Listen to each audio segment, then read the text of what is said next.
When I start my downswing, what I'm gonna feel is as though I'm gonna take a seat on the chair behind me. Now, this doesn't give you the rotation part, but it's gonna get us started. If I have this right on my heels here, bag, so again, the top of the bag is probably 2 or 3 inches above my knee. This would probably be better if it's more mid-thigh, so a little bit higher. But when I start my downswing, what I'm gonna feel is that I actually sit down into that chair. Now, you'll notice when I do that, when I sit down, my chest doesn't get farther from the ground with it. As I sit down, my chest actually gets closer to the ground, which again, I decrease the angle. So this is a really nice way, just if you're at home, in the office, whatever, to get a feel for decreasing that angle that we looked at, which is part 1 of the 2. We need to add the rotation parts. And what I want to do when I start to hit is say, okay, when I came back and I took a seat in that chair, what did I feel?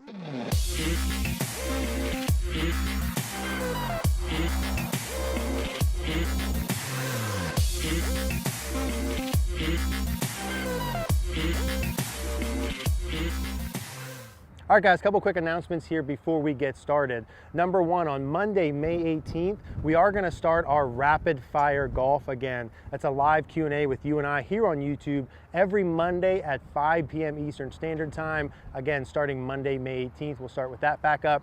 Also on Monday, May 18th, we're gonna launch our putting masterclass, all about speed control that we did with Mr. Preston Combs. This is one of several putting master classes that will come out throughout the year. That's gonna launch on Monday, May 18th as well. And for those of you who do get a master class, you can get that as being part of CogornoGolf.com. It comes with your membership at CogornoGolf.com. It's also where you can send in your swings to get feedback from myself and the coaches there. You get everything within the site. You'll love it. If you can and you want to come for in-person coaching, we are going to do some in-person coaching here in Bethlehem, PA this summer. We'll also include a link for that and a link for everything down in the description down below. All right, guys, Eric here, back outside at the Bethlehem Golf Club.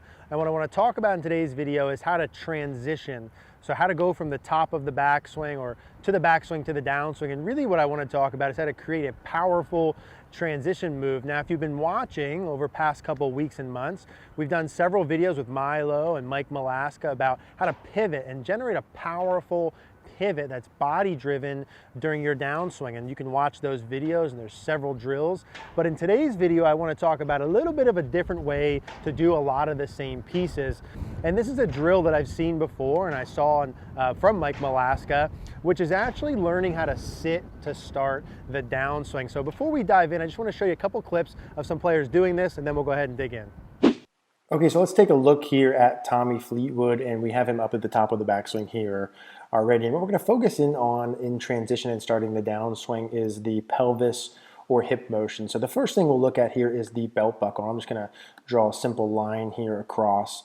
And if we just get him from the top into transition, what you're going to notice with that belt buckle is it works slightly down in space, meaning it works down this way, and it also starts to point a little bit more down towards the ground. And that's really that sit motion that we're talking about. If you look at, again, one more time, just use the belt buckle as an easy reference where it is. That's really pointing down towards the ground. So my arrow is just kind of where it is in space. But as he starts down, you'll notice it points more down towards the ground and actually lowers a little bit. And what we're going for as a big picture visual here is the angle between the upper body and the lower body, just to keep things very simple. This angle between these two, we want that to get smaller. So instead of that angle getting wider, people who have a good pivot actually make the angle smaller. So if we relook at where the legs and upper body are at, you can see that's a lesser angle. If I do that in a different color, you'll notice, again, the angle between the legs and the upper body gets smaller. And that's what we're looking for. We're looking for that angle to get smaller in transition by there being a little bit of that sit motion. And we'll go through the feels here in a minute. That's what creates a powerful pivot. It's led by the pelvis, the upper body and lower body get closer together as you get lower to the ground and turn. That's what creates a powerful transition and a powerful pivot. Okay, guys, so just a quick explanation here before we dive into the actual drill. When you're talking about a powerful pivot and starting the downswing, there's a couple of things that you see across the board from good players and good ball strikers. Number one is the angle that they have of their body between their legs and their upper body. If we draw the lines there like we did, you'll notice that angle decreases during the downswing. So that angle between the leg and the upper body, or how much bend they have, doesn't increase with no rotation. That angle decreases with rotation. And there's a couple things going on there to do it. And one way to do this is with this sit drill, right? So if I have a chair here, and this will work a little bit better with a higher chair. You see we have a chair with a little book bag on top. When I start my downswing, what I'm gonna feel is as though I'm gonna take a seat on the chair behind me. Now, this doesn't give you the rotation part, but it's gonna get us started. If I have this right on my heels here, bag, so again, the top of the bag is probably 2 or 3 inches above my knee. This would probably be better if it's more mid-thigh, so a little bit higher. But when I start my downswing, what I'm gonna feel is that I actually sit down into that chair. Now, you'll notice when I do that, when I sit down, my chest doesn't get farther from the ground with it. As I sit down, my chest actually gets closer to the ground, which again, I decrease the angle. So this is a really nice way, just if you're at home, in the office, whatever, to get a feel for decreasing that angle that we looked at, which is part 1 of the 2. We need to add the rotation parts. And what I want to do when I start to hit is say, okay, when I came back and I took a seat in that chair, what did I feel? And there's a couple things, really 3, that I'm going to highlight here. Number 1 is from the top of the backswing. You want to feel like your left leg increases the bend and your left hip gets lower to the ground. Your left leg increases bend, your left hip gets closer to the ground. That would be feel number 1 to start with, to create that lowering and turning effect. Those are the 2 pieces we're looking for. So up to the top, and right as I'm starting my downswing, left knee goes down, left hip goes down. You see that gives me the lowering, that gives me the less angle, and it starts to give me the rotation.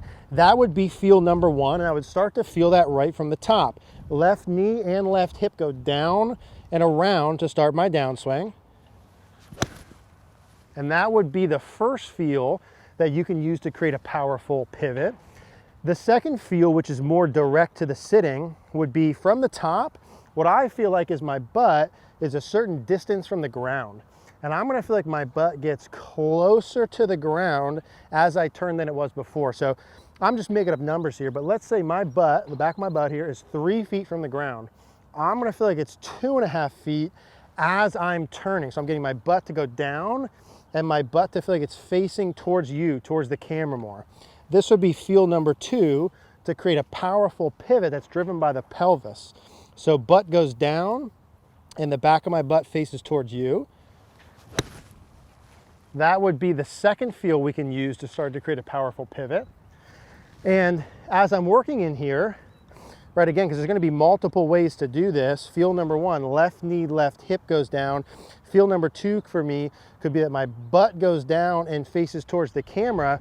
And my third feel would be that my belt buckle, if it's this direction in space, I'm going to make that point more towards the ground and more towards the camera. So from here, from the top, its belt buckle tilts down and around.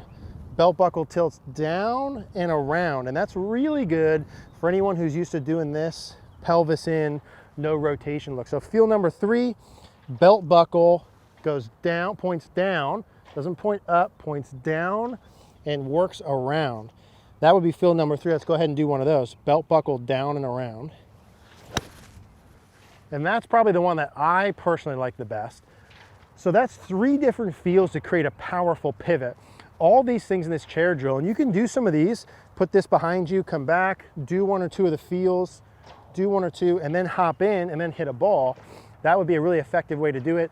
As always, you want to do this with a video. The idea here is, how do you transition? How do you start the downswing, have a powerful pivot? You want to generate it with your pelvis.